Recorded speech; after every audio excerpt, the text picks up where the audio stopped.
Hey everybody, this is TJR. If this is your first time here, welcome to the channel. If not, welcome back.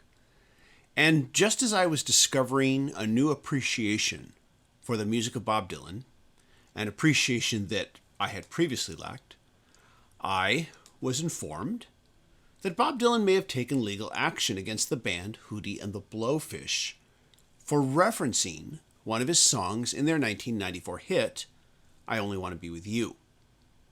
Now, at first, I heard it was because the song referenced the title of Tangled Up in Blue, off of his 1975 album, Blood on the Tracks. Now, it is true that I Only Want to Be With You by Hootie and the Blowfish does name drop Tangled Up in Blue in the song's last chorus. You can call me your fool. I only want to be with you. Yeah, I'm tangled up in blue. And I thought to myself, you shouldn't be able to take legal action against another music artist just for referencing a song title. And quite frankly, I think it's a real move if you do. But it turns out there was more to this than I had initially been led to believe. But would this make everything okay? We're about to dive in deep, but before we do, please do me a favor. Click like. This helps the YouTube algorithm recommend this video to more viewers like you. In 1994, Hootie and the Blowfish released their debut studio album, Cracked Rear View.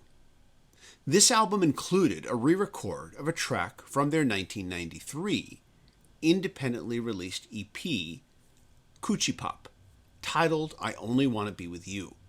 The song's lyrics heavily reference both a Bob Dylan song and Bob Dylan himself. Put on a little Dylan, sitting on a fence. I say that line is great. You asked me what I meant. Said I shot a man named Gray and took his wife to Italy. She inherited $1 million, and when she died, it came to me. I can't help it if I'm lucky. I only want to be with you. Ain't Bobby so cool? I only want to be with you. The lines, I shot a man named Gray and took his wife to Italy. She inherited $1 million, and when she died, it came to me. I can't help it if I'm lucky, are directly lifted from the track Idiot Wind off of Blood on the Tracks. Let me stop here and state for the record that while I am not a lawyer, I personally feel that what Hootie and the Blowfish did falls under fair use. This song does not rip off Bob Dylan's Idiot Wind or Tangled Up in Blue. It references them. The song even name drops Dylan as the originator in the lines, Put on a little Dylan and Ain't Bobby so cool. In my lifetime, I have heard plenty of past instances where the lyrics of a song will reference either the title or the lyrics of another song.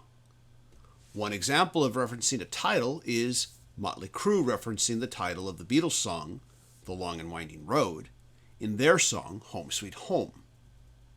An example of referencing actual lyrics to another song can be found on the track The Lamb Lies Down on Broadway by Genesis, which is referencing not only the lyrics to the song on Broadway, written by Barry Mann, Cynthia Weil in collaboration with the team of Jerry Lieber and Mike Stoller, but also by singing the actual melody line from the song as popularized by the Drifters and George Benson. Honestly, I can make an argument that singing the actual melody might fall into a gray area that could go either way, but luckily for Genesis, no one legally came after them for it. To me, this is the same as if I had written a book where one of the characters in the story references a line of lyrics by Dylan because of how it relates to the characters and the story being told. I also feel the same should hold true if I made a movie where two characters in the film discuss a line of lyric from a Dylan song, again, because of how it relates to the characters in the story. But the real kicker about this situation is that it turns out Hootie and the Blowfish ran the song past Dylan's team, and they told them they were okay with it. That is until the song became a hit, of course. According to an interview with sports radio host Dan Patrick, Darius Rucker stated, Dylan's management was initially fine with the track when the band originally recorded the song for their 1993 EP, Coochie Pop. He then goes on to state that after a re-recorded version hit the top 10 on the Billboard Hot 100 in 1995, Dylan's lawyers came back with an ultimatum. It never got to the point where we were sued, Rucker told Rolling Stone in 2003. When we first did that song, we sent it to the publishing company and everything was fine. We played it for years and had a really big hit with it. Then they wanted some money, and they got it.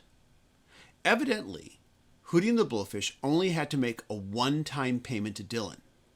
VH1 had previously reported the number as being around $350,000, which he received in 1995. The Taste of Country website reported that Rucker admits it's doubtful Dylan knew anything about the lawsuit. There is a good possibility that this could be true, but regardless, I think it's really crummy to come back to Hootie and the Blowfish after they've run it past you and have gotten your okay. Especially in light of the fact that the song name drops Dylan as the originator and makes no pretense that it was a line they wrote. And especially when the band runs it past you first and gets your okay. It's almost like they're saying, well, the song became a hit because you referenced these lyrics. The song was not a hit because it referenced Dylan. It was a hit because it's a well-written, catchy song. At least they were willing to settle for a one-time payment rather than expecting royalties forever. But I don't think this ever should have happened. And no, this doesn't kill my newfound appreciation for Dylan. I try to keep these things separate and compartmentalized.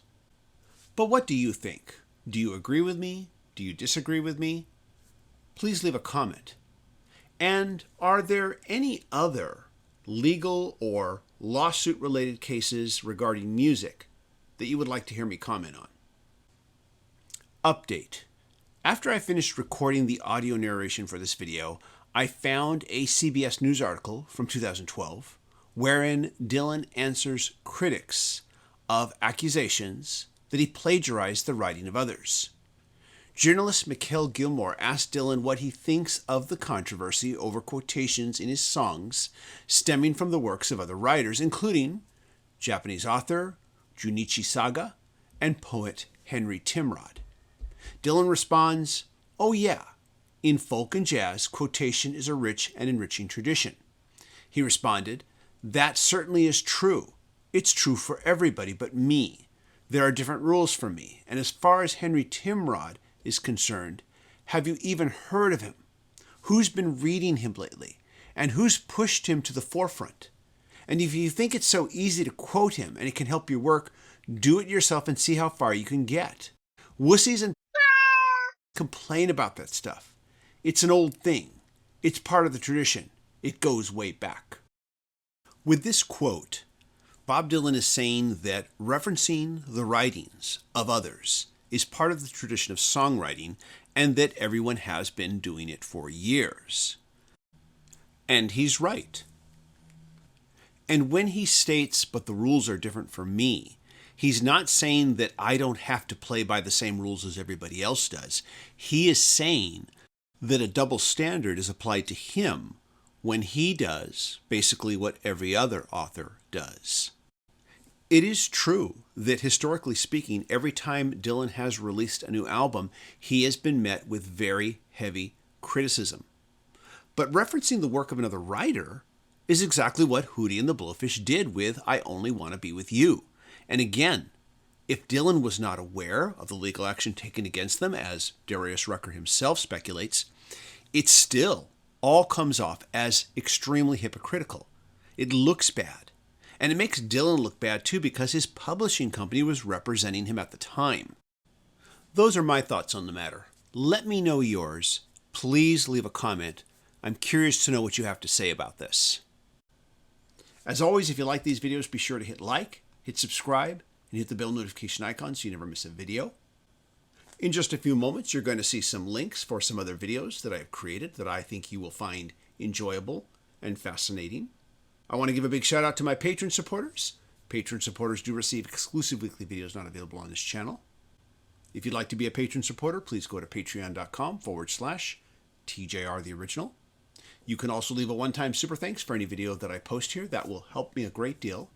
And you can also just click like. Clicking like is free, and it helps this channel a lot. Everybody, thank you so much for watching.